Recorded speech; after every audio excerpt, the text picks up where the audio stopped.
Salam, selamat datang dalam ibadah persekutuan online Dewasa Muda GKMI Kenari Kudus. Jemaat yang dikasihi oleh Tuhan, firman Tuhan mengajak kita untuk mengucap syukur di dalam segala hal. Keadaan yang kita hadapi saat ini belum memungkinkan untuk kita menyelenggarakan ibadah di dalam gedung gereja secara bersama-sama. Namun kita bersyukur untuk platform YouTube yang bisa kita gunakan menjadi media persekutuan kita. Bagi saudara yang baru menemukan link ibadah persekutuan Dewasa Muda, kami menyambut kehadiran saudara. Selamat datang dalam persekutuan Dewasa Muda GKMI Kenari Kudus. Kita bertumbuh bersama, diberkati untuk menjadi berkat, dan kita dapat bersama-sama bertumbuh dalam pengenalan akan Tuhan. Mari kita memuji, membesarkan nama Tuhan, dan menikmati firman-Nya. Dan sebelum kita menaikkan puji-pujian kita menyerahkan ibadah ini dalam kendali Tuhan, dalam pertolongan Roh Kudus, agar kita semuanya mengalami kuasa jamaahnya. Mari kita berdoa. Syukur kami naikkan kehadirat Tuhan. Hari ini Tuhan, kami dapat kembali menyelenggarakan ibadah persekutuan Dewasa Muda El Shaddai GKMI Kenari. Engkau berkarya dan hadir di tengah-tengah persekutuan kami sesuai dengan janji firman-Mu, bahwa Engkau melintasi segala waktu dan tempat, bahkan media ini pun dapat Tuhan pakai menjadi saluran berkat bagi anak-anak-Mu yang rindu, haus, lapar akan firman-Mu. Kiranya Tuhan menyatakan kuasa-Mu melalui puji-pujian yang kami naikkan, terlebih firman-Mu yang akan disampaikan oleh hamba-Mu. Kami menyerahkan ibadah ini awal hingga berakhir dalam pertolongan Tuhan. Di dalam nama Yesus, Tuhan dan Juru Selamat kami yang hidup, kami siap memuji, memuliakan nama Tuhan. Setiap kita yang siap menyembah Tuhan, bersama-sama kita katakan amin. Kami angkat pujian kami di hadapan-Mu Tuhan, sebab hanya Engkau yang layak. Engkau ditinggikan.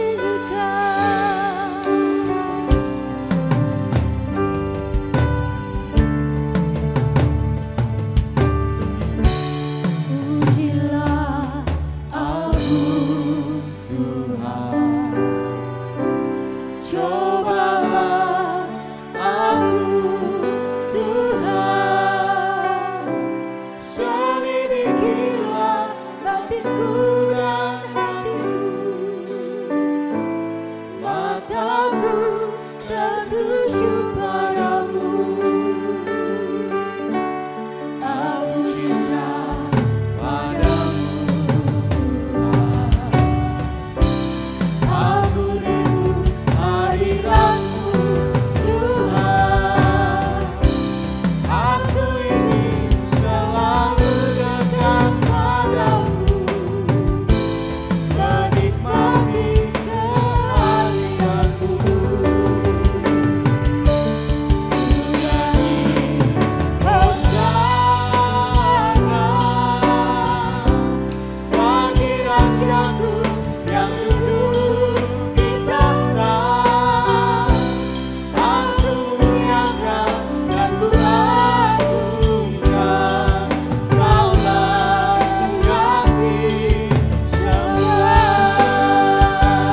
apapun juga yang saat ini kita alami, dalam kondisi apapun, tenanglah jiwa kita, karena Tuhan beserta dengan kita.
Cobaan menghadap,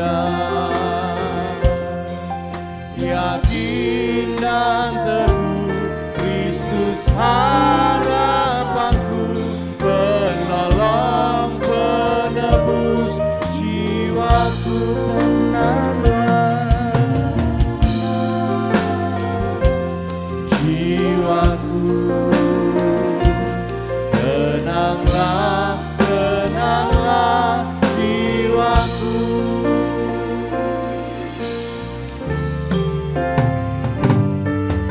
Di salib itu dosaku ditanggungnya, hapuslah semua dosaku.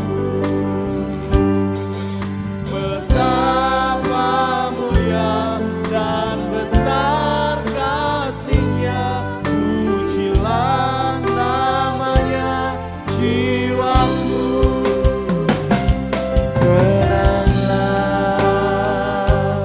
jiwaku, tenanglah, tenanglah jiwaku. Tenanglah jiwaku, tenanglah, tenanglah jiwaku. Tenanglah, tenanglah jiwaku. Tenanglah, tenanglah jiwaku.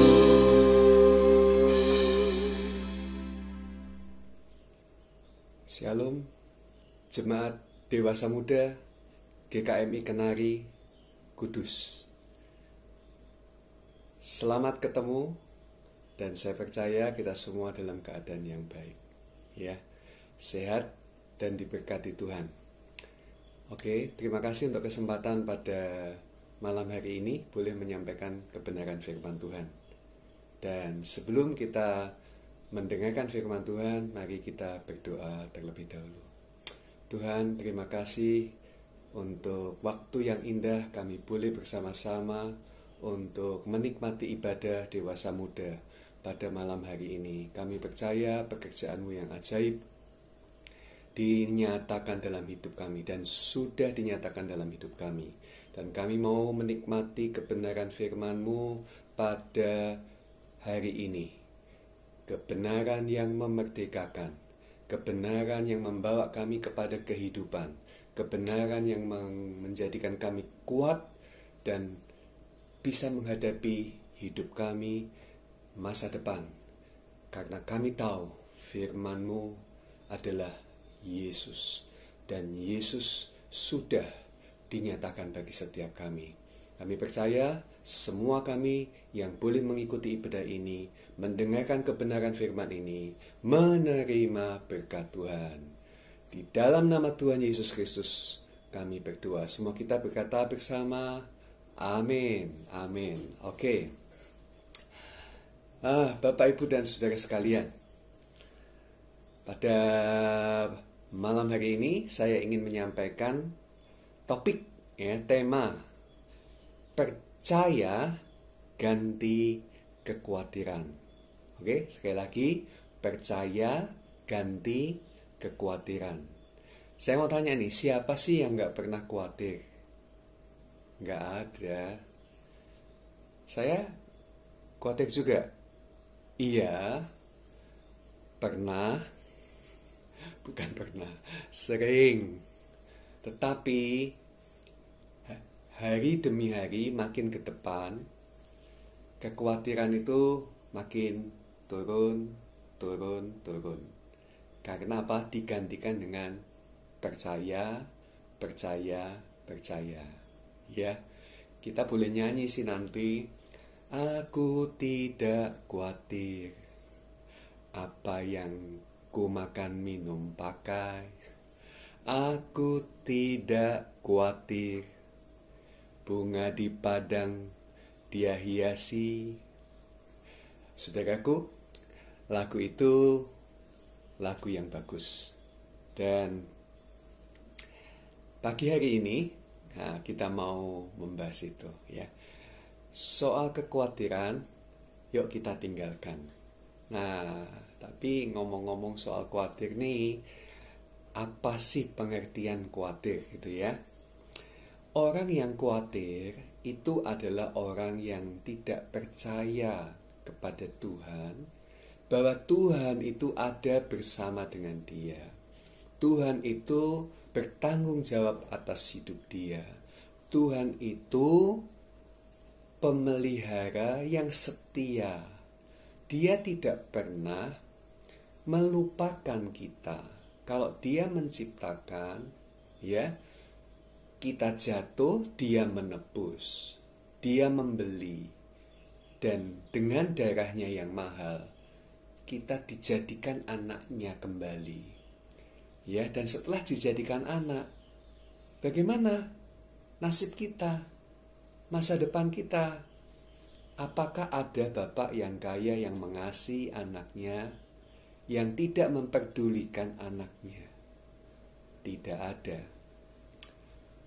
Yesus ngomong, bapak yang di dunia, yang jahat, tahu memberi pemberian yang baik.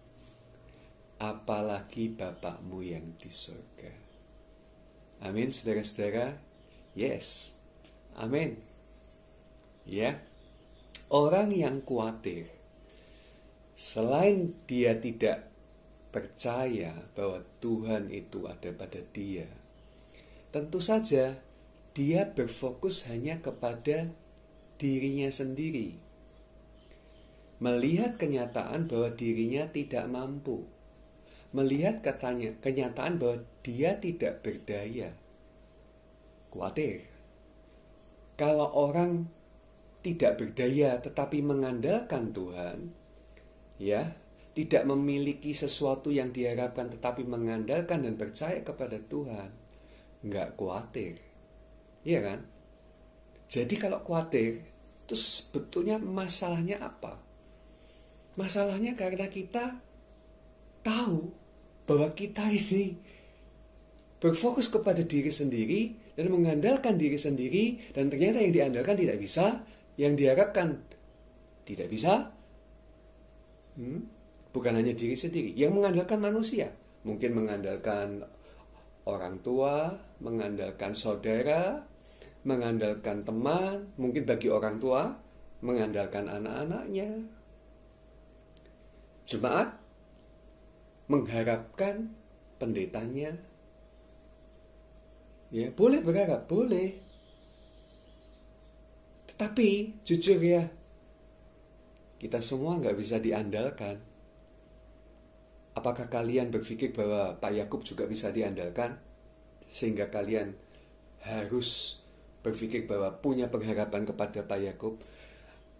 Atau maaf, kepada Bapak Gembala atau kepada pendeta yang melayani saudara? Saya berkata kepadamu, kamu akan kecewa. Karena manusia tidak bisa memuaskan apa yang kamu butuhkan. Hanya Dia, Tuhan, Dia Yesus yang sudah memberikan nyawanya kepada kita. Ya. Nah, saya percaya bahwa hari-hari yang kita lewati, kita tidak akan menjadi sering khawatir atau kadang-kadang khawatir. Ya, kalau kita betul-betul menikmati apa itu percaya.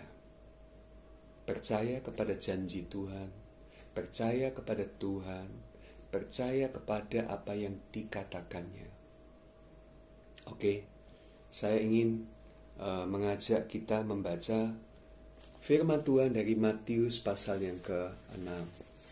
Firman Tuhan pada malam hari ini berharap bahwa kamu betul-betul sudah nggak khawatir lagi. Khawatir tentang apa? Khawatir tentang keuangan, khawatir tentang pekerjaan, khawatir tentang kesehatan, khawatir tentang anak-anak kita, khawatir tentang masa depan, khawatir tentang hubungan-hubungan yang kurang baik yang kita lihat di sekeliling kita, khawatir apa saja khawatir, ya, apa saja kita khawatirkan, itu betul-betul stop, ya, kita tinggalkan, ya. Tapi dengan kekuatan kita sendiri nggak bisa, Bapak Ibu, ya. Mungkin ada yang pernah dengar firman, jangan kamu khawatir, gitu ya. Lalu kita ngomong, saya tidak khawatir, saya tidak khawatir, saya tidak khawatir. Tapi begitu lewat perkataan itu, khawatir lagi. Kita ke gereja, dengar firman, kuat, wih, semangat, ya, yes, amin. Pulang, khawatir lagi. Saya bilang, kamu tidak bisa mengusahakan agar kamu tidak khawatir. Itu sesuatu yang berat, Bapak Ibu, Saudara. Ya, karena memang kita bukan orang yang seperti itu. Ya, mari kita membaca dulu ya, Matius pasal yang ke-6, ya, ayat yang Matius ke-6, ayat yang ke-25. Oke, Matius 6 ayat yang ke-25. Karena itu aku berkata kepadamu, janganlah khawatir akan hidupmu, akan apa yang hendak kamu makan atau minum. Dan janganlah khawatir pula akan tubuhmu, akan apa yang hendak kamu pakai. Bukankah hidup lebih penting daripada makanan? Dan tubuh lebih penting daripada pakaian? Oke, hidup lebih penting dari makanan, tubuh lebih penting dari pakaian. Jadi jangan membalikkannya. Ya, kalau membalikkannya jadi khawatir banget. Ya. Ayat 26. Pandanglah burung-burung di udara, burung-burung di langit, tidak menabur dan tidak menuai dan tidak mengumpulkan bekal dalam lumbung, namun dipelihara oleh Bapakmu yang di surga. Bukankah kamu jauh melebihi burung-burung itu? Amin. Dalam situasi yang normal, ya, binatang-binatang, burung-burung di udara, ya, Bapak pelihara. Mereka tidak pernah menyimpan dalam lumbung mereka. Mereka nggak pernah punya tabungan. Mereka nggak punya deposito. Mereka nggak punya fasilitas selain mereka hanya menjalani hari demi hari untuk bisa bertahan hidup. Dan kamu tahu, kita tahu, mereka survive, mereka hidup. Mengapa? Karena mereka tahu Bapa di surga memelihara. Dan bukankah kita lebih daripada burung-burung itu? Kita lebih dari semua ciptaan. Bagaimana mungkin Bapa tidak memperhatikan kita? Kalau yang lemah, yang kecil, yang kurang mulia dibandingkan kita, Bapak perhatikan lebih-lebih lagi saya dan saudara. Ya, ayat selanjutnya 27. Siapakah di antara kamu yang karena kekhawatirannya dapat menambah sehasta saja pada jalan hidupnya? Memangnya khawatir bisa memecahkan masalah? Memangnya khawatir bisa membuat kita menemukan jalan keluar? Memangnya khawatir bisa membuat kita dan orang-orang di sekeliling kita bisa melangkah dengan kepastian yang lebih baik? Saudara-saudara, kita tahu itu, tapi kita lupa itu. Lebih tepatnya bukan lupa, memang kita tidak mampu untuk tidak khawatir. Ya. Paulus itu seringkali melihat diri sendiri dan menjadi lemah.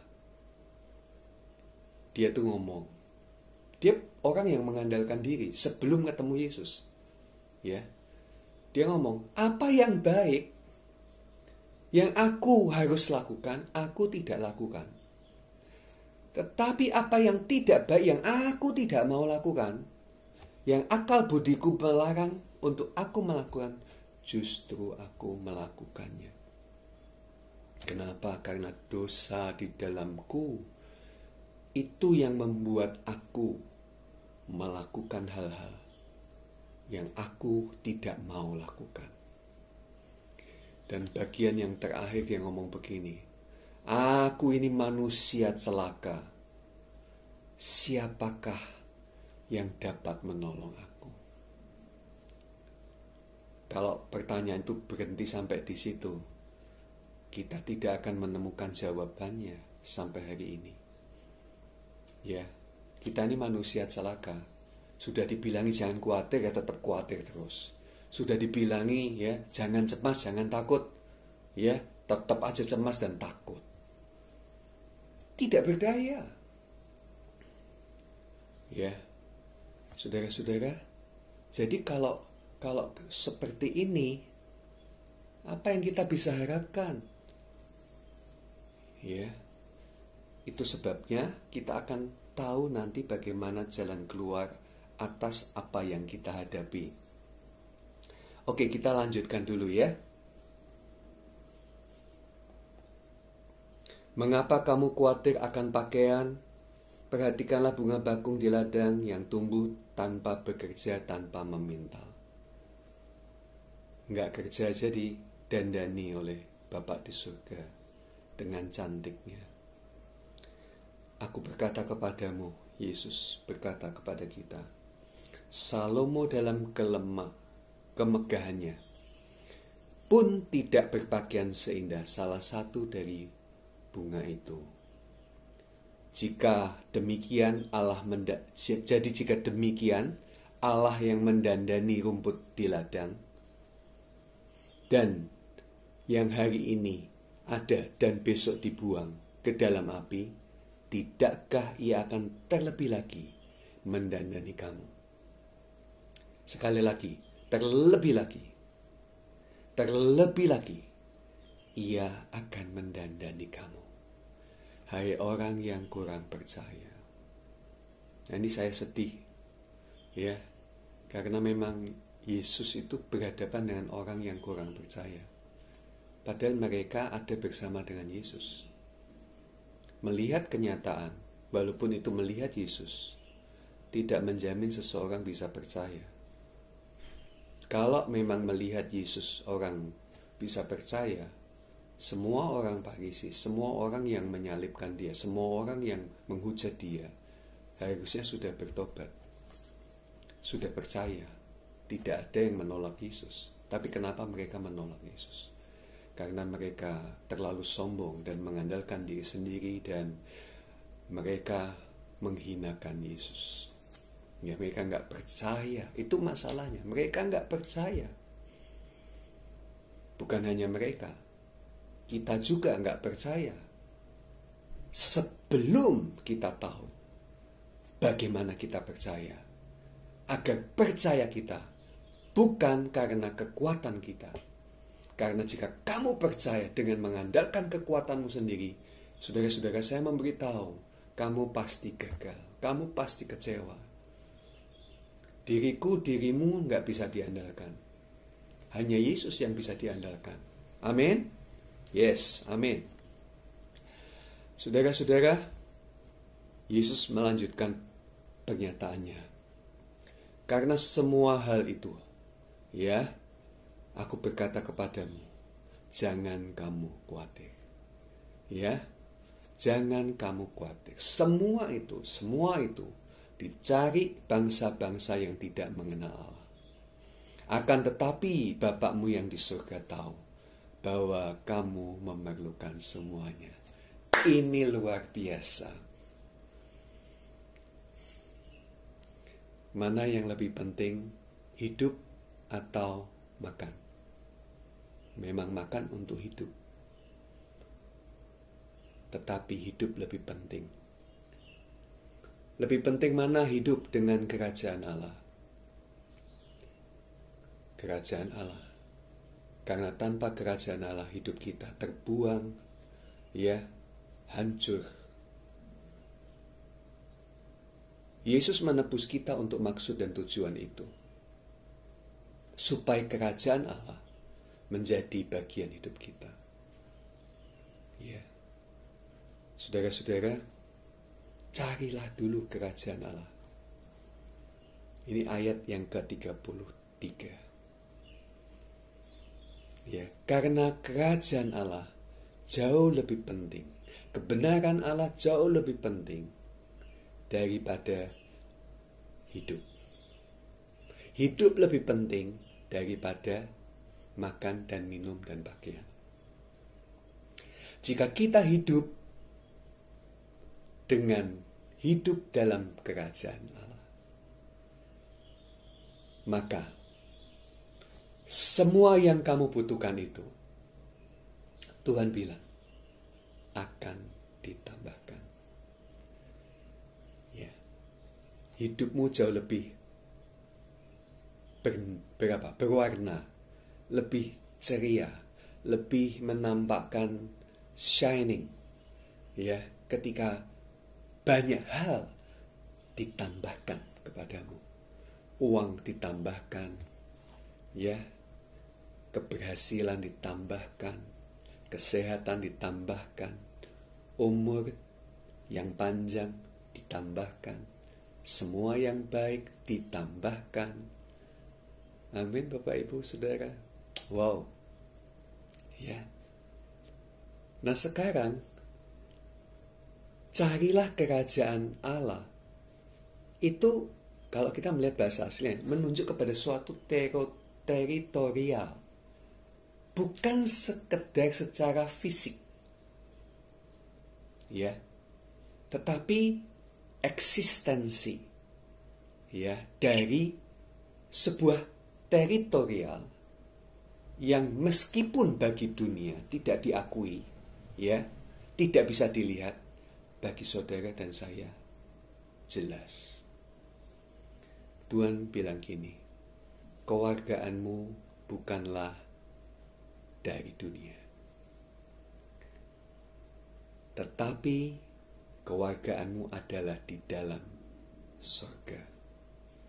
Memang kita hidup di dalam dunia, benar. Tetapi cara hidupmu bukan cara hidup dunia. Kamu tidak serupa dengan dunia.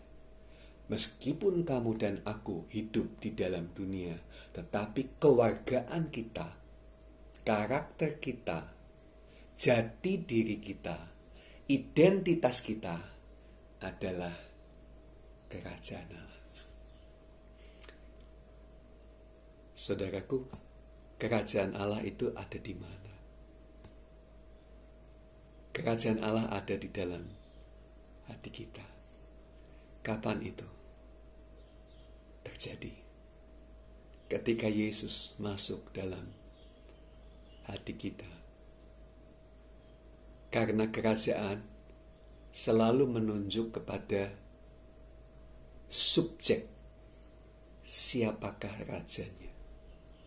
Ya, mungkin banyak orang itu bertanya-tanya ya, kalau ngomong kerajaan Allah, ya hanya kerajaan Allah, kebenaran dan kebenaran Allah, ya, firman dan firman Allah. Tetapi sebetulnya kita mau spesifik, siapakah yang disebutkan dengan raja itu. Mari kita membaca ya di dalam Yohanes pasal yang ke-6.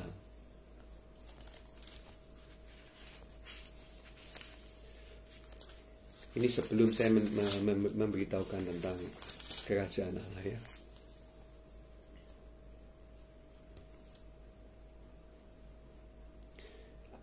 Yohanes 6 ayat yang ke-28 ya. Apakah yang harus kami perbuat, kata murid-muridnya, pertanyaan murid-muridnya, supaya kami mengerjakan pekerjaan yang dikehendaki Allah? Jawab Yesus, inilah pekerjaan yang dikehendaki Allah, yaitu hendaklah kamu percaya kepada Dia yang telah diutus Allah. Siapakah yang diutus Allah? Yesus. Ya. Dan kita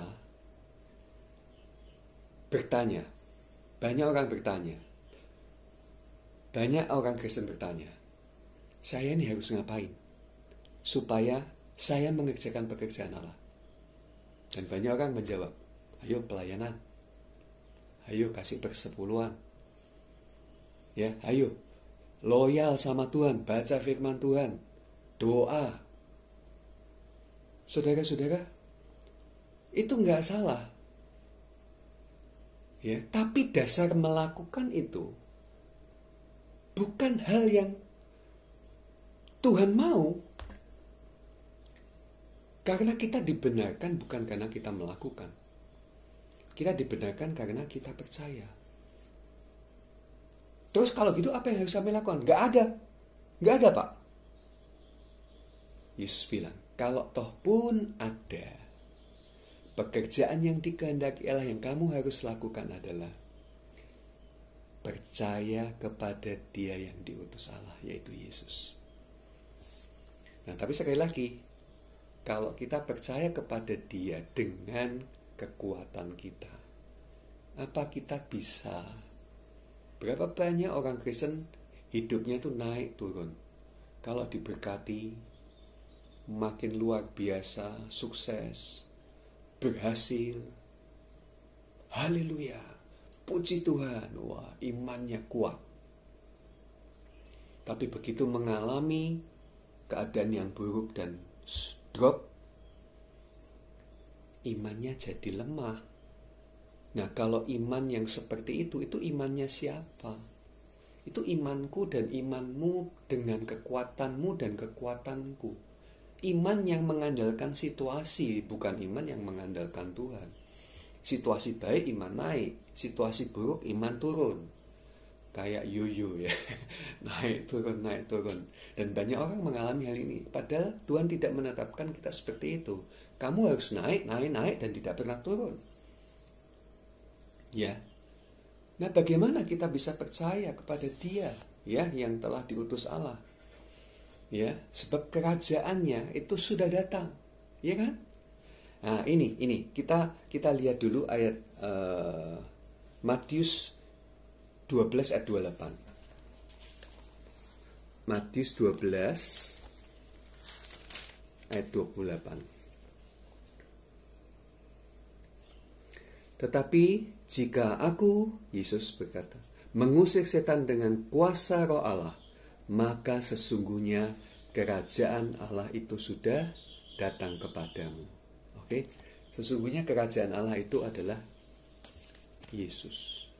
Kerajaan Allah sudah datang. Siapa mengatakannya? Yesus. Kapan? Ketika kita melihat pekerjaan Yesus. Ketika kita menerima Dia dan menerima perkataannya. Ketika kita menerima segala pekerjaannya yang baik di dalam hidup kita. Saudaraku, Yesus sudah ada bagi kita. Dan Yesus adalah Raja. Dia adalah Tuhan bagi setiap kita. Dan kepada Dia kita percaya. Dan iman tidak pernah gagal. Pengharapan tidak pernah mengecewakan. Ya, iman yang berfokus kepada Yesus. Ya, percaya kepada Yesus dan mengandalkan Yesus. Sekarang ini, ketika saya menjelaskan iman kepada Yesus, percaya kepada Yesus yang diutus oleh Bapa, seolah-olah kan itu adalah dari saya, dari kita, kepada Dia yang menerima iman. Nah, padahal tadi saya sudah sebutkan bahwa kita ini lemah. Kita ini nggak berdaya. Betul bukan? Ya. Nah, saya ingin memberitahukan, jangan pakai imanmu dewe. Jangan pakai iman dari manusia kita. Karena iman kita tidak bisa diandalkan. Pakailah imannya Yesus. Amin. Sekarang mana nih ayatnya yang menyatakan pakai imannya Yesus? Kalau Yesus beriman gak pernah gagal. Dia ngomong selalu jadi. Ya, dia melakukan selalu jadi. Padahal dia berkata begini loh. Apa yang kulakukan dan apa yang kukatakan itu bukan berasal dari diriku sendiri. Nanti ayatnya cari sendiri ya. Tetapi Bapa yang memberitahukan kepadaku. Bapa yang mengerjakan kepadaku. Loh kok bisa? Yesus kan memang anak Allah dan juga Allah yang memang mampu melakukan semuanya. Di dalam Filipi pasal 2, ya, kita harus ingat bahwa Ia ya yang tidak mempertahankan keserupaannya dengan Allah, ya, telah mengosongkan diri sebagai manusia dan menjadi sama dengan kita. Artinya apa? Artinya adalah bahwa Yesus sebagai manusia itu sama seperti kita.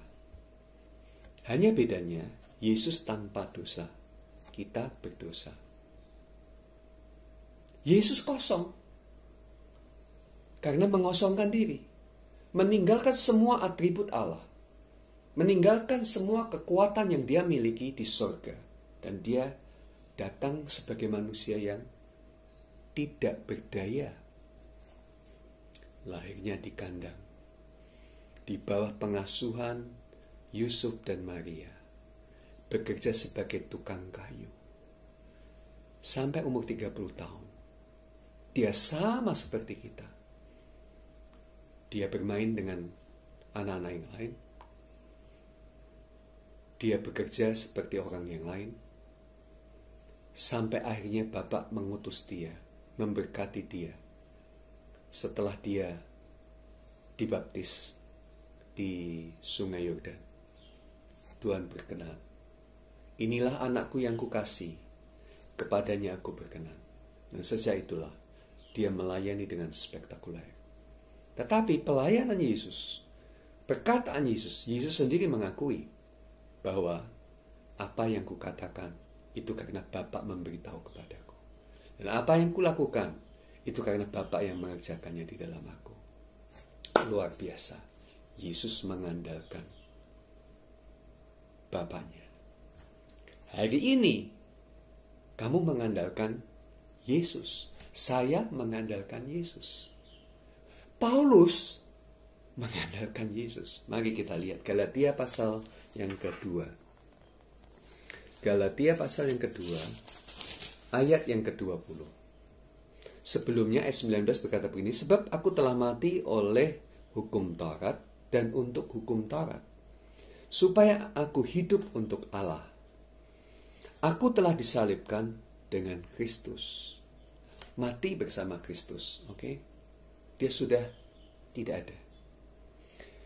Ayat 20. Namun aku hidup, tetapi bukan lagi aku yang hidup, melainkan Kristus yang hidup di dalam aku. Haleluya. Saudaraku, Siapakah kamu? Saya berkata, kamu bukanlah kamu, tapi kamu adalah Yesus yang hidup di dalam kamu. Amin. Lihat itu. Dan kalau kamu tahu itu, mengapa kamu khawatir? Kamu tidak bertanggung jawab atas dirimu sendiri. Yesus lebih bertanggung jawab atas dirimu, hidupmu, dan hidupku. Mengapa? Karena kamu bukan kamu lagi. Kamu sudah tersalib bersama dengan Yesus. Manusia lamamu sudah mati bersama dengan kematian Yesus. Kamu adalah ciptaan baru di dalam Yesus. Dan oleh karena itu, kamu tidak boleh berkata, Aku, semua ini karena aku. No. Yeremia bilang, terkutuklah orang yang mengandalkan manusia, termasuk dirinya sendiri. Tapi diberkatilah orang yang mengandalkan Tuhan. Dan siapakah orang yang mengandalkan Tuhan? Saudara dan saya. Ya, Paulus berkata selanjutnya, dan hidupku yang kuhidupi sekarang di dalam daging adalah hidup di dalam atau oleh iman dalam Anak Allah yang telah mengasihi aku dan menyerahkan dirinya untuk aku. Jadi, kalau kita melihat bahasa Inggrisnya, ya, di King James Version, itu bagus, ya.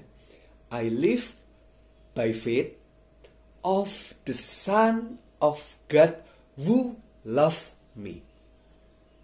Artinya adalah, saya hidup itu oleh imannya Anak Allah, yaitu Yesus Kristus. Jadi, kamu mau menikmati hidup yang penuh mujizat, saudaraku? Penuh berkat Tuhan, penuh kelimpahan. Tuhan sediakan itu semua. Tuhan menebus hidupmu untuk maksud itu. Pencuri datang untuk mencuri, membunuh, dan membinasakan. Tetapi Yesus datang untuk memberi hidup dan hidup dalam kelimpahan. Katakan amin. Yes. Tuhan mau. Jadi kalau ada orang berkata, Tuhan, maukah engkau menyembuhkan aku? Tuhan jawab, mau. Tuhan, maukah engkau memberkati aku? Jawabnya Bapak Ibu, mau. Sebelum engkau bertanya, Tuhan sudah menyatakan lebih dulu. Makanya, apa yang belum pernah kamu lihat, belum pernah kamu dengar, dan belum pernah muncul dalam hatimu, dan kamu doakan, kamu pikirkan, itu semua sudah disediakan Yesus bagi kamu. Mengapa kamu khawatir? Hei orang yang kurang percaya. Mengapa kamu kurang percaya? Karena kamu mengandalkan imanmu dewe. Iman dengan kekuatan dan usaha manusia. Bukan imannya Yesus. Saya perjelas lagi Bapak Ibu Saudara. Jangan menggunakan imanmu. Pergunakanlah imannya Yesus. Karena Yesus ada di dalam kamu. Iman Yesus juga ada di dalam kamu. Kalau kamu lemah, lihat kepada Yesus. Hari ini apapun situasi yang kamu miliki, saya berkata sekali lagi, jangan kamu khawatir. Ayo katakan sama-sama, jangan kamu khawatir. Oh, dibalik ya. Katakan, Yakub tidak khawatir. Katakan namamu, ya. Pak Agus, katakan. Nah, Agus tidak khawatir. Ya. Siapa saja boleh ngomong. Ya. Katakan, saya tidak khawatir. Dasarnya apa? Dasarnya karena saya punya iman Yesus. Dan kalau Yesus bergerak dalam saya, iman saya tidak pernah gagal dan pengharapan tidak pernah mengecewakan, karena apa yang kita percayai pasti terjadi. Karena kita percaya iman Yesus bekerja di dalam hidup kita. Jelas Bapak Ibu Saudara sekalian, saya berdoa hari ini, imanmu gak naik turun lagi. Saya berdoa hari ini, engkau tidak menjadi orang yang bimbang, ragu, takut, khawatir, cemas. Ingat ya, hari ini stres telah melanda dunia. Banyak ketakutan, banyak kecemasan. Situasi-situasi di lingkungan sekeliling kita karena pandemi ini merusakkan banyak hal. Ekonomi, keuangan, saya tahu itu. Bahkan kesehatan. Beberapa orang yang kita kenal baik di lingkaran kita, keluarga kita, bahkan harus meninggalkan kita lebih awal. Dan itu membuat banyak orang stres. Saya sering kali mendengar orang bilang, wah Pak stres. Dan kalau kamu stres, kamu khawatir, takut, cemas, imunmu turun, kamu menghancurkan dirimu sendiri. Ganti dengan percaya, ganti dengan imanmu. Imanmu adalah iman Yesus. Optimis. Mengatakan firman, janji Tuhan, aku diberkati, aku dilindungi, aku disertai. Apapun yang aku buat, Tuhan membuat aku berhasil. Dan aku tidak pernah akan gagal. Aku tidak akan pernah jatuh.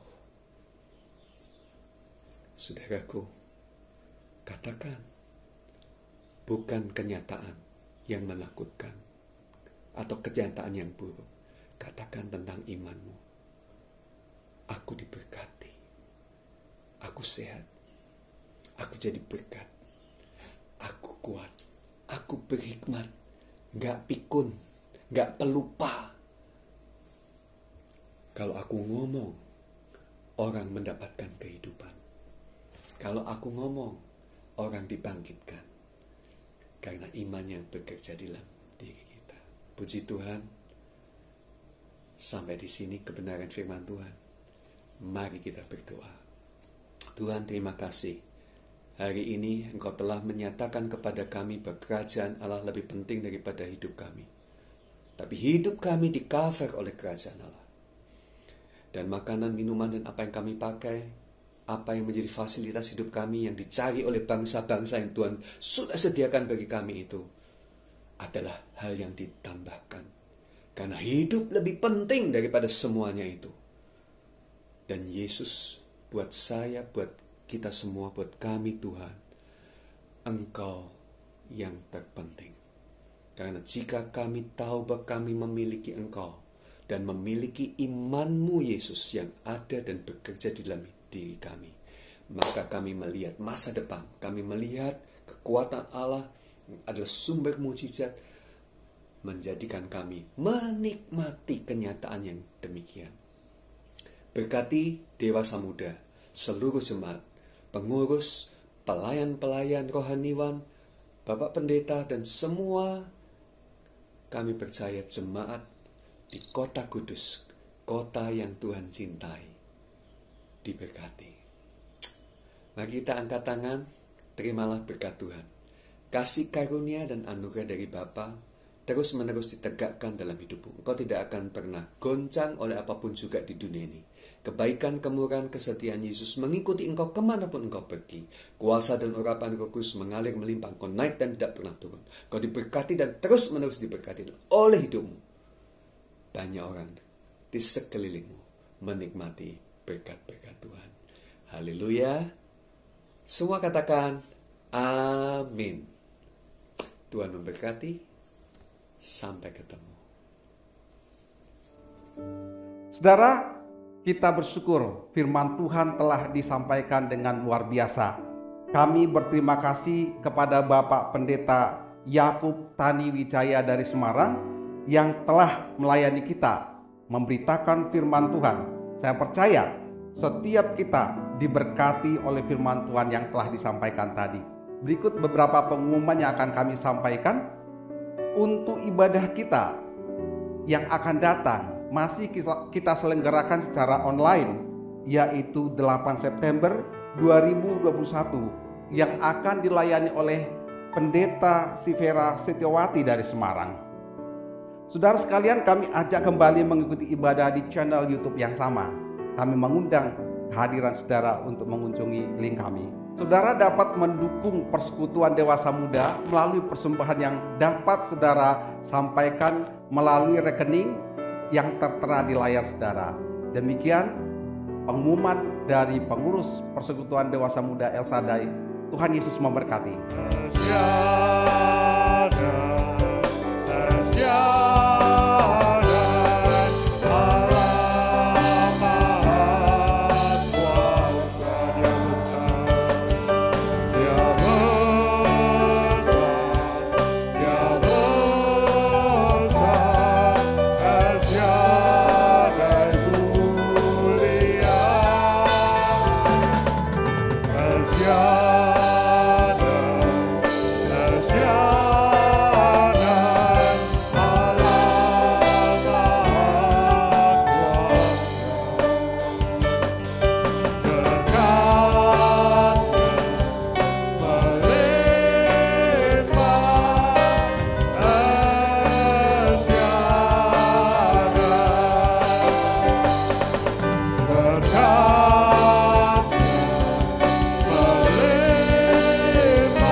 Tuhan Yesus memberkati kita semua.